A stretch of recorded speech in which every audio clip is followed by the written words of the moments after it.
ಖಾಸಗಿ ಬಸ್ ಪಲ್ಟಿಯಾಗಿ 25ಕ್ಕೂ ಹೆಚ್ಚು ಜನ ಗಾಯಗೊಂಡಿರುವಂತಹ ಘಟನೆ ಮೂಡಿಗೆರೆ ತಾಲೂಕಿನ ದೇವನಗೂಲ್ ಗ್ರಾಮದ ಬಳಿ ನಡೆದಿದೆ. ಬೆಂಗಳೂರಿನಿಂದ ಕುದುರೆಮುಖಕ್ಕೆ ಪ್ರವಾಸಕ್ಕೆ ಅಂತ ಹೇಳಿ ಹೋಗ್ತಾ ಇದ್ದಾಗ ಈ ಅಪಘಾತ ಸಂಭವಿಸಿದೆ. ವೀಕೆಂಡ್ ಹಿನ್ನೆಲೆ ಎಂಎನ್ಸಿ ಕಂಪನಿಯಲ್ಲಿ ಕೆಲಸವನ್ನ ಮಾಡ್ತಾ ಇದ್ದಂತಹ 40ಕ್ಕೂ ಹೆಚ್ಚು ಯುವಕ ಯುವತಿಯರು ನೇತ್ರಾವತಿ ಪೀಕ್ ಟ್ರಕ್ಕಿಂಗ್ಗೆ ಬಂದಿದ್ರು. ತಿರುವಿನಲ್ಲಿ ಚಾಲಕನ ನಿಯಂತ್ರಣ ತಪ್ಪಿ ಈ ಬಸ್ ಪಲ್ಟಿಯಾಗಿದೆ. ಅಪಘಾತದಲ್ಲಿ 25ಕ್ಕೂ ಹೆಚ್ಚು ಜನರಿಗೆ ಗಾಯಗಳಾಗಿವೆ.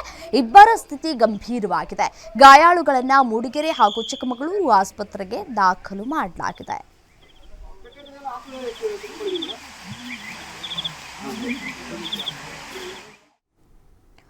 ಇದೇ ವಿಚಾರಕ್ಕೆ ಸಂಬಂಧಪಟ್ಟಂತೆ ಮತ್ತಷ್ಟು ಡೀಟೇಲ್ಸ್ ಕೊಡ್ತಾ ಹೋಗ್ತಾರೆ ನನ್ನ ಕಲೀಗ್ ಭರತ್ ದೂರವಾಣಿ ಸಂಪರ್ಕದಲ್ಲಿದ್ದಾರೆ.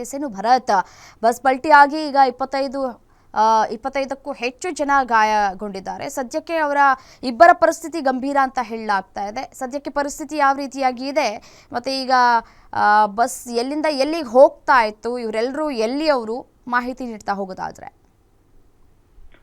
ರಮ್ಯಾ, ಏನು ಬೆಂಗಳೂರಿನಿಂದ ಒಂದು ಚಿಕ್ಕಮಗಳೂರು ಜಿಲ್ಲೆಯ ಮೂಡಿಗೆರೆ ತಾಲೂಕಿನಲ್ಲಿ ಇರತಕ್ಕಂತಹ ನೇತ್ರಾವತಿಗೆ ಏನು ಟ್ರೆಕ್ಕಿಂಗ್ ಬರ್ತಿದ್ದಂತಹ ಒಂದು ಪ್ರವಾಸಿಗರನ್ನ ಹೊತ್ಕೊಂಡು ಬರ್ತಾ ಇದ್ದಂತಹ ಪ್ರವಾಸಿಗರ ಬಸ್ ಏನು ಒಂದು ಚಿಕ್ಕಮಗಳೂರು ಜಿಲ್ಲೆಯ ಮೂಡಿಗೆರೆ ತಾಲೂಕಿನ ದೇವನಗುಲ್ ಅಂತಕ್ಕಂಥ ಒಂದು ಗ್ರಾಮ ಏನಿದೆ, ಸೊ ಅಲ್ಲಿ ಒಂದು ಅಪಘಾತಕ್ಕೀಡಾಗಿರುವಂಥದ್ದು. ಅದರಲ್ಲೂ ಪ್ರಮುಖವಾಗಿ ಏನು ಬರ್ತಿರತಂತಹ ಸಂದರ್ಭದಲ್ಲಿ ದಟ್ಟವಾದಂತಹ ಮಂಜು ಕೊಯ್ದ ಹಿನ್ನೆಲೆ ಒಂದು ಚಾಲಕನ ನಿಯಂತ್ರಣವನ್ನ ಕಳೆದುಕೊಂಡಂತಹ ಬಸ್ ಒಂದು ರಸ್ತೆಯ ಬದಿಗೆ ಪಲ್ಟಿಯಾಗುತ್ತೆ. ಸೊ ಪಲ್ಟಿಯಾದಂತಹ ಸಂದರ್ಭದಲ್ಲಿ ಬಸ್ನಲ್ಲಿ ಸುಮಾರು 40ಕ್ಕೂ ಹೆಚ್ಚು ಜನ ಒಂದು ಪ್ರವಾಸಿಗರಿದ್ರು. ಸೊ ಈ ಸಂದರ್ಭದಲ್ಲಿ ಒಂದು 25 ಜನರಿಗೂ ಹೆಚ್ಚು ಜನರಿಗೂ ಒಂದು ಗಾಯವಾಗಿರುವಂಥದ್ದು.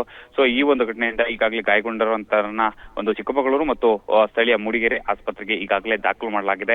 ಸೊ ಎಲ್ಲರೂ ಈಗಾಗಲೇ ಸದ್ಯದ ಪರಿಸ್ಥಿತಿಯಲ್ಲಿ ಎಲ್ಲರೂ ಚೇತರಿಸಿಕೊಳ್ತಿದ್ದಾರೆ ಅಂತಕ್ಕಂಥ ಒಂದು ಮಾಹಿತಿ ಕೂಡ ಲಭ್ಯವಾಗ್ತಿದೆ.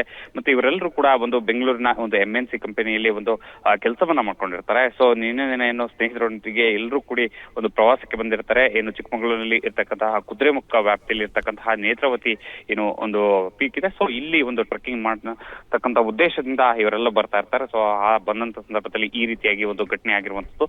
ಮತ್ತು ಮತ್ತೊಂದು ಕಡೆಯಲ್ಲಿ ಈಗಾಗಲೇ ಏನು ಗಾಯಗೊಂಡಂತಹ ಚಾಲಕನು ಸ್ವಲ್ಪ ಹೆಚ್ಚಿನ ಒಂದು ಗಾಯಗಳಿಂದ ಒಂದು ಆಸ್ಪತ್ರೆಗೆ ದಾಖಲು ಮಾಡಿ ಚಿಕಿತ್ಸೆಯನ್ನ ನೀಡಲಾಗ್ತಿದೆ. ಥ್ಯಾಂಕ್ ಯು ತಮ್ಮ ಮಾಹಿತಿಗೆ.